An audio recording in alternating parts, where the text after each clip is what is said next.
or two is max. Okay. You mentioned something about being religious. I don't need to ask you. I know you're religious. Does that inspire your dresses? When you're designing, you consider modesty? Modesty is relative in my own books. Honestly, if you're an artist, it's difficult for you to come and say modesty. Because when you get to art school, they shock you. Your art life drawing class, the naked woman, you start drawing. Okay. So modesty is relative for artists, and the fashion designers backstage their fashion shows, models strip down, you put clothes on them. So modesty is like body parts.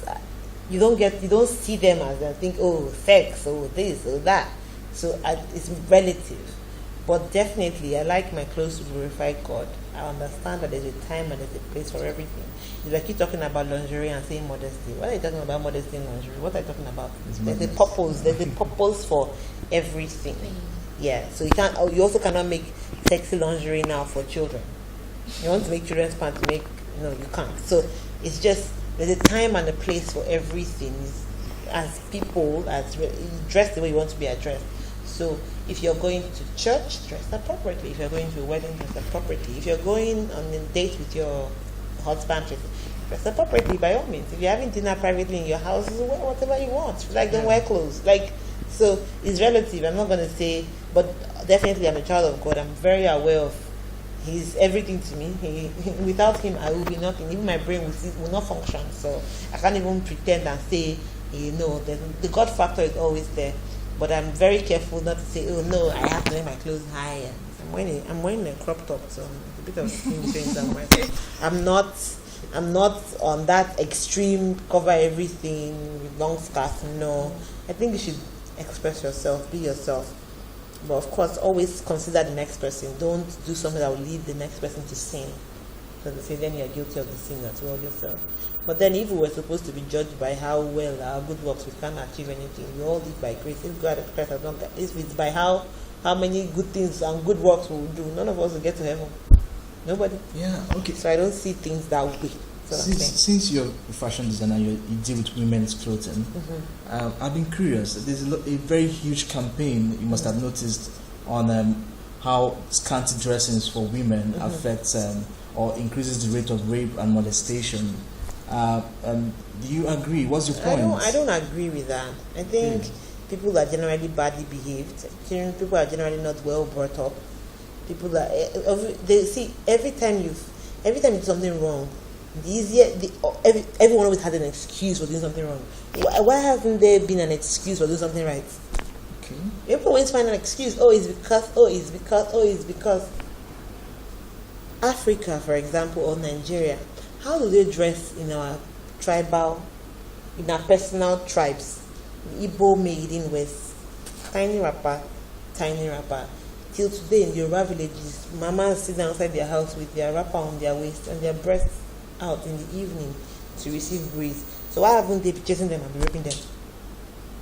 Okay. It's not to say it's good, but I'm just saying it's just somebody looking for an excuse or doing something wrong badly. It's bad behavior that will make you do that. Why should you rape somebody? You should have self-control.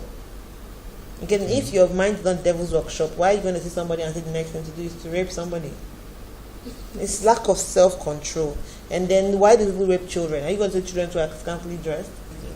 I once saw a lady. She was going for a party somewhere in the island, and she was going from the mainland. She wore this extremely micro mini skirt with long heels, and then this spaghetti shirt.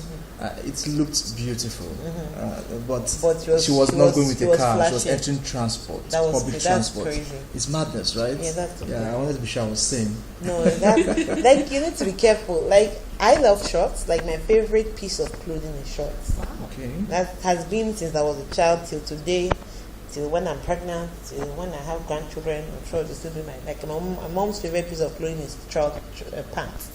So I will always wear my shorts, but then. To wear my shorts, I have to make sure that my bum is not jiggly. I make sure I'm trim. So if I'm trim, if my figure is trim, then it doesn't look weird on me. Make sure I wear the appropriate tops. If I'm going to wear it formally, it has to be a certain length. It cannot be completely short. If it's very short, then I keep it short. Make sure it's inside my house and nowhere else, or on the beach, or in a place where everyone is dressing similarly. So you can't be coming from like culture shock. You're gonna affect the way people seeing people. Everyone's gonna be staring at you. Sometimes you just need to balance it, right? But a lot of the time it's just people also trying to just express themselves and whatever it's me. What it means. So in simple words, it's a dress for every occasion. It's dressed for every occasion. Honestly, that's what I think. Because you're not going to say wear clothes in the shower. Okay. Yeah, they're not going to say wear clothes in the shower. Definitely. And then if you are in the heat and then there's no like, you're not going to say wear clothes. Wear long clothes, Sweat hair up down, also. sweat up. But if you are in winter abroad, nobody will tell you before you wear like 3 sweat tops and 3 pants to sleep. So it's just dressed appropriately for each occasion. Yeah, for your well-being, mental well-being, your physical well-being. It's just dressed appropriately, honestly.